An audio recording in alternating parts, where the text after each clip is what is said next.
Çünkü öyle bir kirlilik, pislik yok zaten görüyorsunuz.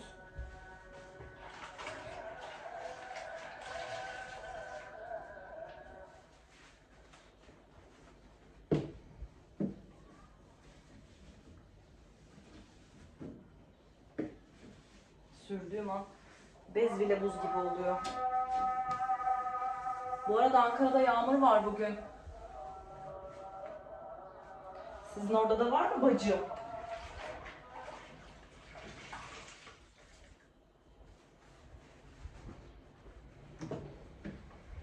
Sıcaklardan bunalmıştık zaten artık.